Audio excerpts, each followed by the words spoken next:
my property.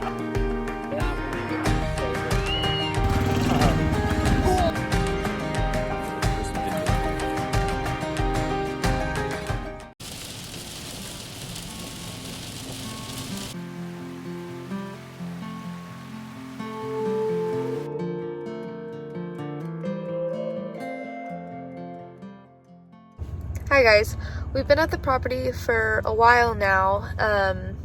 Cody's been finalizing plans. Been working on the septic plans, so we got all that finished. Got the floor plans finished up, and I'm trying to order a wheel for the trailer so we can go pick up steel. Yeah. It's been raining most of the morning, so we've just been hanging out in the car, but it's starting to let up a little bit, so we're probably gonna start getting to work. So here we go. I'm not entirely sure what we're doing in here. He just said, will you come hang out with me? So, yeah, I don't know. Fucking garden hose out of the damn car. Ow. Got her. I got her. What else is in here? Brayden, remember how you lost those nice gloves that I bought you, 4 months ago? Well, here's one. So now I get to find this mystery. What do you call her, babe? I said Christine, but she had a different name, and I don't remember what it is right now. What'd you say? I said maybe it should be Shauna. I don't know if y'all have been able to tell, but Cody has a thing for projects. So. This is my baby, okay? She's next as soon as I get you in the house. Okay.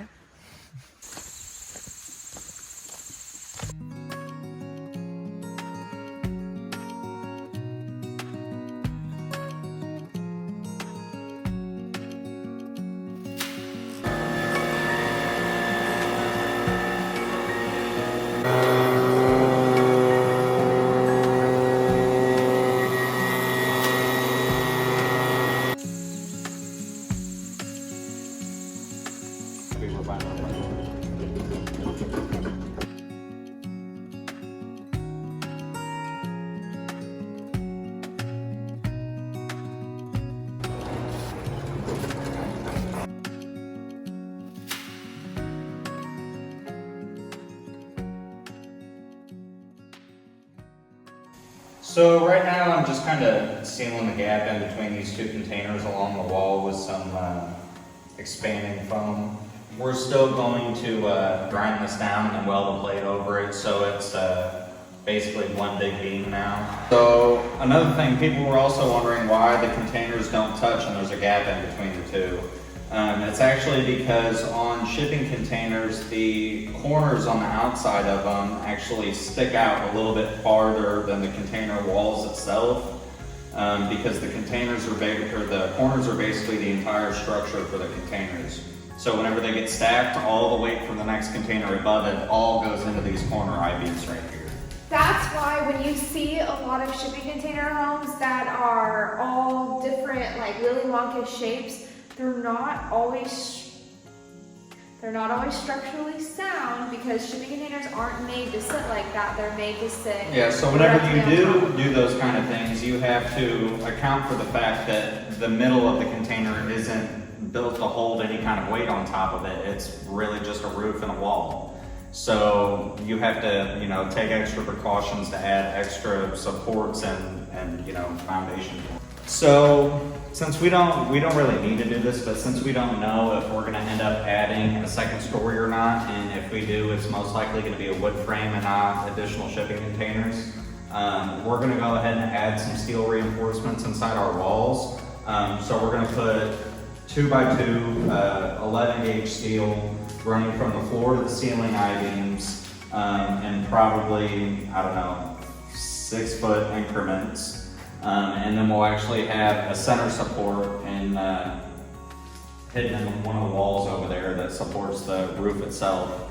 And then we're also going to add cross beams, probably 2 cross beams going from those I-beams or those beams we have on each side to connect each side and help support the roof. So yeah, we're using advanced framing technique instead of the traditional framing technique, which basically just means our studs are going to be 24-inch on center space rather than traditionally 16-inch on center space. And the reason we're doing that is because one, the containers themselves are already structural, so we don't need the extra wood for structure anyway. And two, it uses a lot less wood. The only thing our walls are doing, or our framing is doing, is hiding our insulation on our electrical wires and then holding up drywall. So it'll be plenty strong for what we need it for.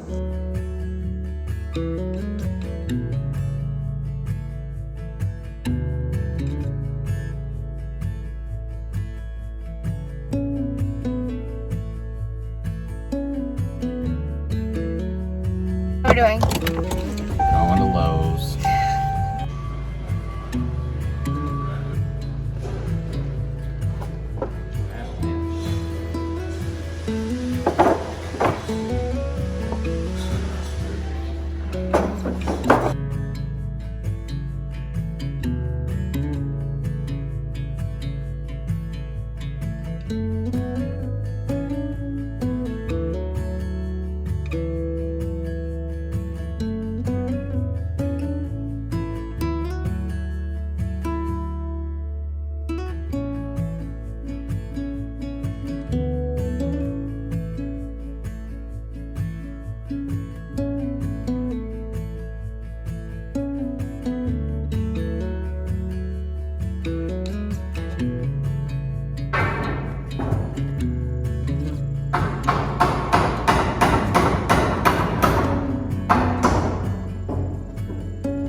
Y'all know how weird I feel right now writing Bible verses on my house while we're listening to Riley read. Love it. Love the song. Feels a little weird. Cody has a dilemma, so let's talk about it. If you look at this container, it has angled crossbars in it as to where... Wait, does it have crossbars over in this corner? Yeah. They're angled. But see, on this one, it just goes straight across the metal, so the 2x4 can't kind of tuck in there like it does on that side. So obviously we don't need these. They don't offer any structural support. It was just, you know, so you could put straps on to tie stuff down whenever there was stuff in the container when it was used for shipping. So we'll go ahead and get the plasma out, cut those out, and then get the wall put in there.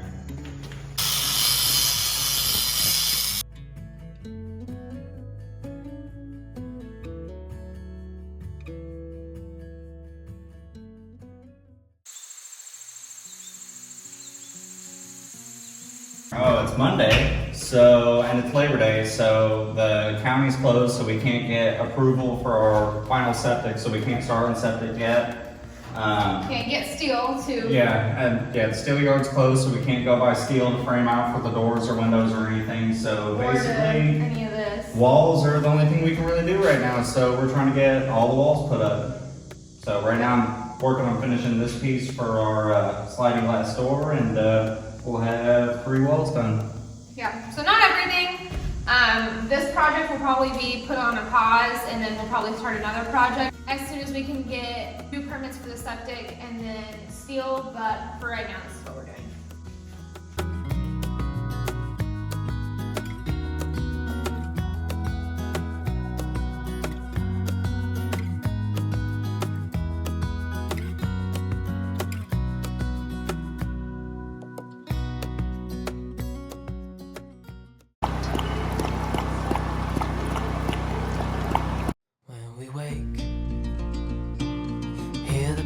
And see the sun.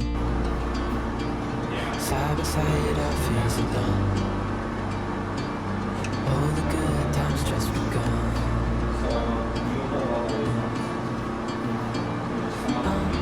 We know what we have, let's hold on tight. Found what we're looking for in life. Call us crazy, but things are finally right. The We're gonna add 2x2 square steel tubing reinforcements in the walls. We're making sure we leave at least a 2-inch gap in between the outermost part of the wall and the 2x4. That way we don't have to trim anything later. So yeah, this way we lose a tiny bit of wall space. You know, we're setting it back 2 inches. We have a little bit of gap right there, but we'll be able to stuff a decent amount of spray insulation in there. And then we'll have plenty of room for electrical and all that good stuff. So, and then like I said, we'll have enough space to be able to add in those 2x2 braces whenever the steel yard opens up tomorrow. Oh, we know what we have, let's hold on tight. Found what we're looking for in life. Cause crazy, but things are finally right.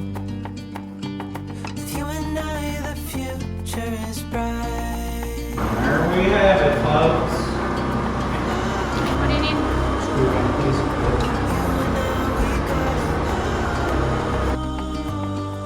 We don't need no more. Even in the hard times, you and I can weather any storm.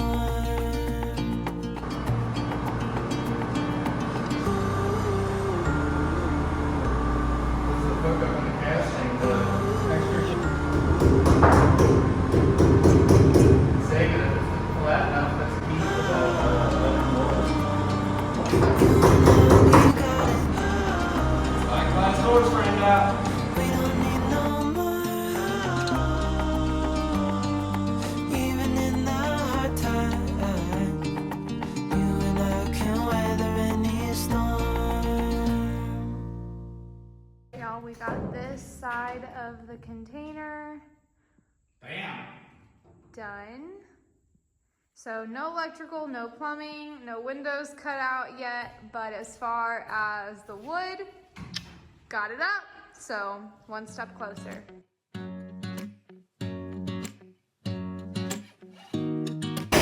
Sometimes you just gotta find the right tool to get the job done.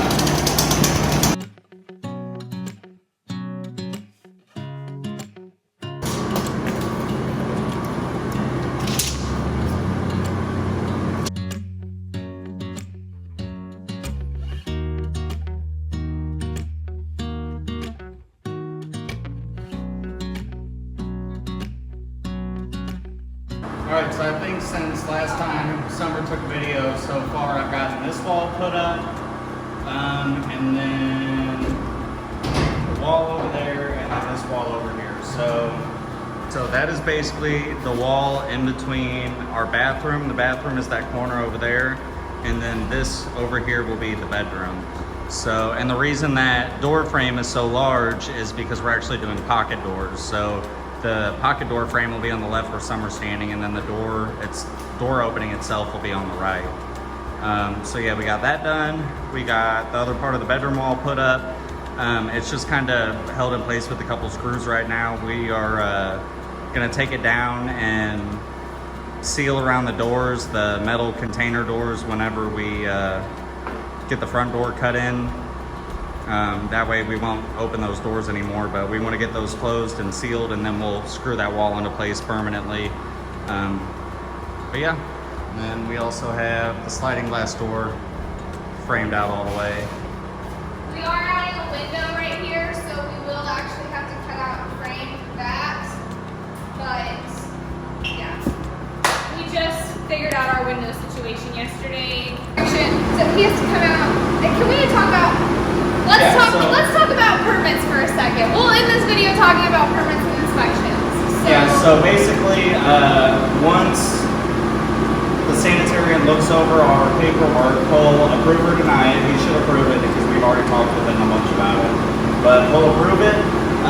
Can we start on it? Yeah, we can start digging. Basically, he has to come out whenever we put the actual septic tank in the ground, and then he has to come out whenever everything is finished. So we'll do a final inspection when everything's finished. We'll come out for the tank installation, and then we'll make sure that we dug the lagoon the right way, that to the specs that it's supposed to be. And then we have to get a fire inspection. So as far as the fire inspection goes, we just have to get the framing done, the insulation done, and then get all the electrical done. Then they'll come and inspect, and it's basically just to make sure that, you know, our wiring's installed the correct way through the 2x4s and not, you know, on top of the 2x4s or anything like that. They'll make sure that everything is fire caulked and sealed and fire protected the way that it should be.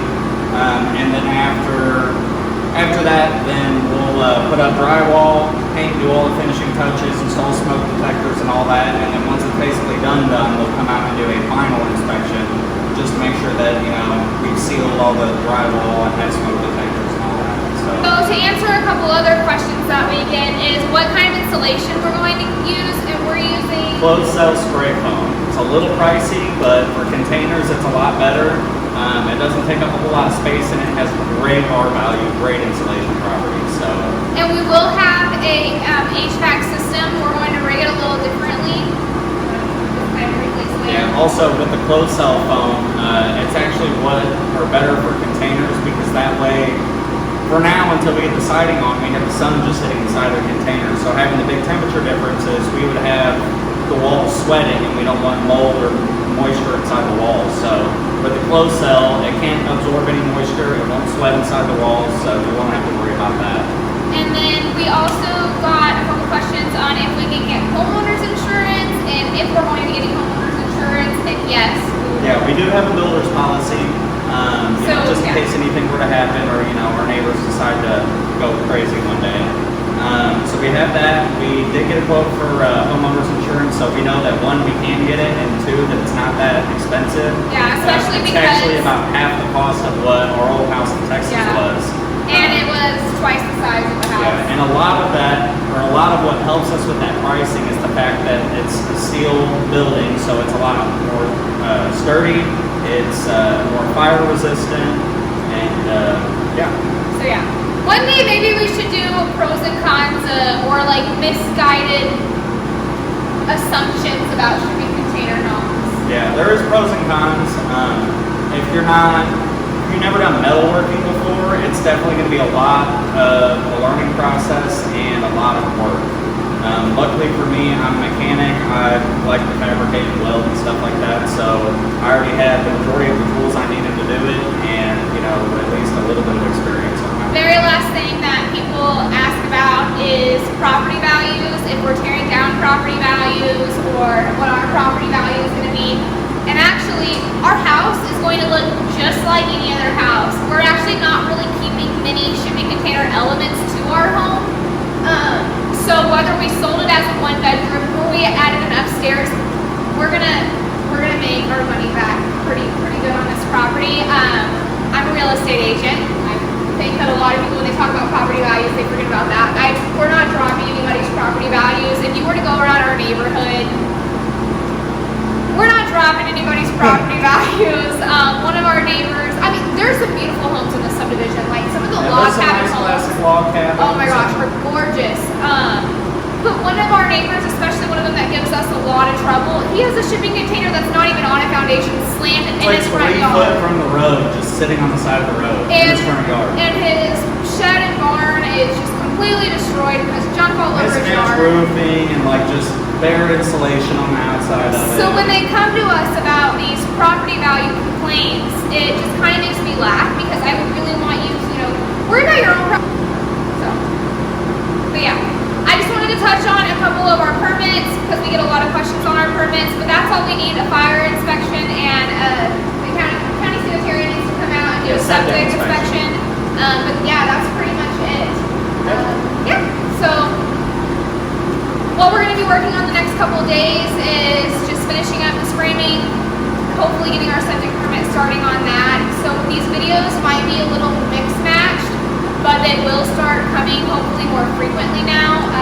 Just bear with us. Cody's not the type of person to finish something completely all the way through to the very, very end. So I like to jump around. I get bored, so I need to do different stuff. yeah, he gets bored. He has to jump around. So once we get this framing done, go sleep, start on septic, get that done, then come back in, finish the framing and all of that business. So bear with me. It might be a